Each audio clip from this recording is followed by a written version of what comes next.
Hi, everyone. My name is Margaret Duvall, and I'm a PhD candidate in the English department at University of California, Davis. And this summer, as a Mellon Public Scholar, I was working with Capital Public Radio in their participatory journalism department. And I was working primarily with Jessica Maria Ross, who is the senior community engagement strategist there. So I'm going to talk a little bit about what my work was like this summer and a couple of the projects that we did while I was there.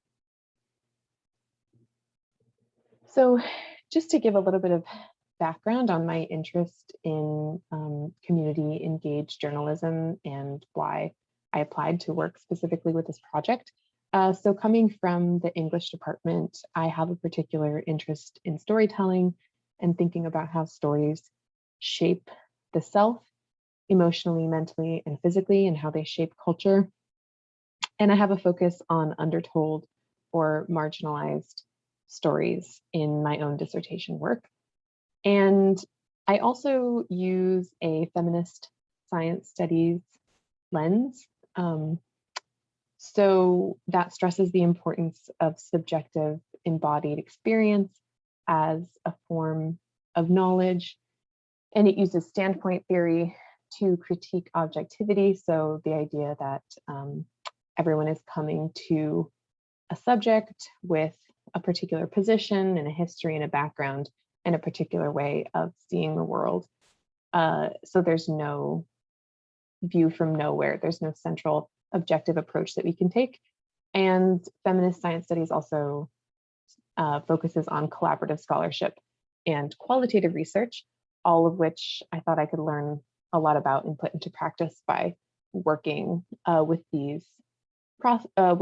Capital Public Radio as they sort of build complex stories out of people's everyday lives and local communities within Sacramento. So two of the sort of central questions that framed the project that I was doing as a fellow with CapRadio. The first is, how do we evaluate the true impacts of long-form participatory journalism projects to help stakeholders see the value of this work? So to help both those who are participating in the meetings and the cohorts that go into building the stories that we tell, and then also the people who are listening to the project. So sort of on both ends, the people who are donating to and supporting the work and those who are part of it. And then how do we build a journalism project from the ground up? So sort of in process in areas of Sacramento that CapRadio wants to serve better. So these are the guiding questions of the two separate pieces of work that I was doing. So I'll talk about each of them. The first part of my time there, I was working on evaluation. So Capital Public Radio was wrapping up a 3-year project led by Jessica Maria Ross entitled After the Assault, which was a series about healing from sexual assault trauma and how to be a better ally to those who have experienced this. And so I personally was working with an evaluator to find a mix of qualitative and quantitative measures of impact. So what that looked like mostly was editing transcripts and then coding those transcripts to find changes, either to individuals, to groups, or to institutions. And then using those changes, kind of tracking each one and building a database so that people could go into the database and see and search for particular kinds of impacts, and then to track just the huge wide variety of changes that come about when you're doing this sort of long-term engaged journalism. There's a lot of small changes that happen just throughout conversations, throughout emails, and over time. So finding those and making sure that they're recorded so that the true impact of this kind of work can be communicated and talked about effectively. Then the second part of what I was doing was working in North Sacramento CapRadio wanted to do a project there, start a project. So I was working with Jessica Maria Roth and then also Esther Delosier, who is another grad student who was working with Jessica this summer. And so we had a few examples or sort of resources that we were using to get started on trying to figure out how to move forward with this type of project. So Jessica had written a participatory journalism playbook. America Amplified has a community engagement journalism playbook. And then we were also looking at the Listening Post Collective playbook, all of which are designed to sort of help guide newsrooms on how to do this sort of community engaged work. And so these are just sort of some of the background that we had. Then the process that we used as we began this project was, first we needed to narrow down neighborhoods to focus on, and CapRadio did that internally. They analyzed data to see which zip code CapRadio could be serving better. And so we ended up focusing on 95838 zip code, which includes Del Paso Heights, Strawberry Manor, Havenwood, and other neighborhoods.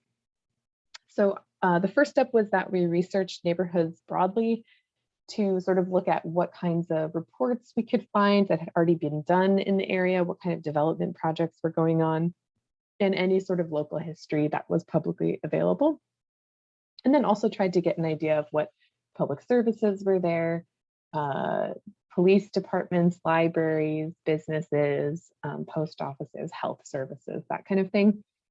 And after we had that initial stage, we decided that we wanted to conduct interviews, and we chose to do that over the phone or via Zoom because of COVID primarily. We didn't really want to go and try to ask people to meet with us in person. So we decided for the first stage to do that. So then we developed interview protocol for how we wanted to contact people, what we wanted to say, how we wanted to present the station and the project that we were working on, and emails that we could send to prospective interviewees.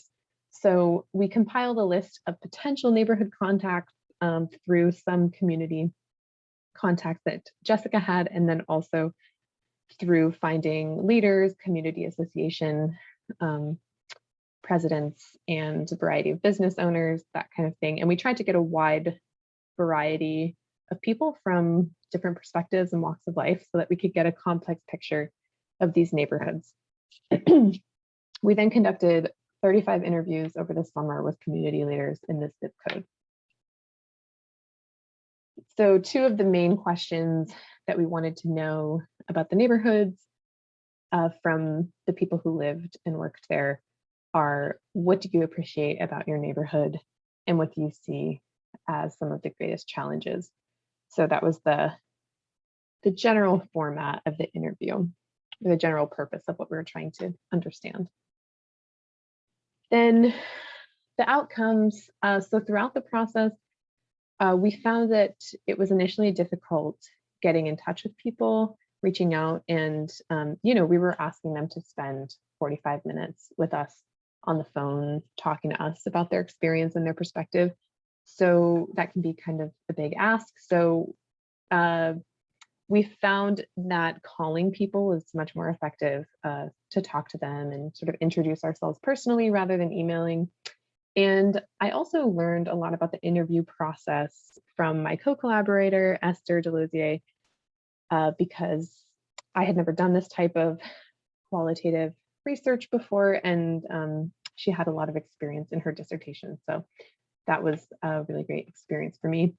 And then we found also that getting networks and recommendations of other people to talk to from people we were already interviewing worked a lot better to have them introduce us and sort of get a personal connection with new people.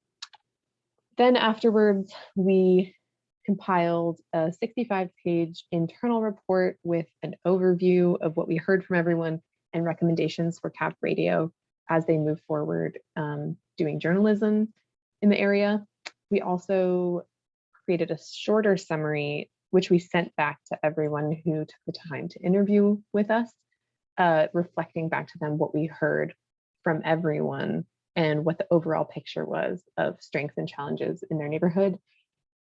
We sent this to them and then invited them to come to a community meeting. This is the last step that I was sort of able to be involved in with this project as it moves forward.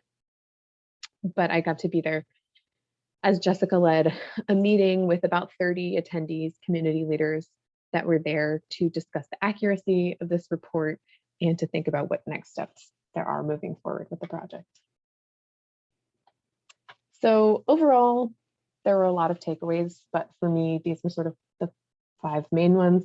Working in a collaborative environment was really invigorating and really wonderful for me. I also enjoyed getting the qualitative research experience. I think that'll be really helpful as I move forward if I look for jobs outside of an academic career specifically. It was also very interesting to recognize the difference between working in an academic setting and transferring those skills into a more fast-paced environment of the newsroom. Just the way people talk and the needs are very different. So that was definitely a learning experience. I also got to work with some really experienced experts, which was great, both on the community engaged journalism side and then also people who are community leaders who have been working with their neighborhoods for 10, 20, 50 years in some cases, and just hearing their on the ground experience of community organizing and their knowledge was really special. And I also got to kind of see a variety of career paths, both on the evaluation side and on the reporting and journalism side of things, just to see all the different ways that the skills from the PhD can sort of be shifted into new contexts. So overall, I want to thank everybody who helped me, Dr. David de la Pena, Esther Delosier, Jessica Maria Ross, Dr. Stephanie Maroney, and Dr. Erica Colarenas, who were the instructors for our Mellon Public Scholars course in the spring. And thank you all for listening to my presentation.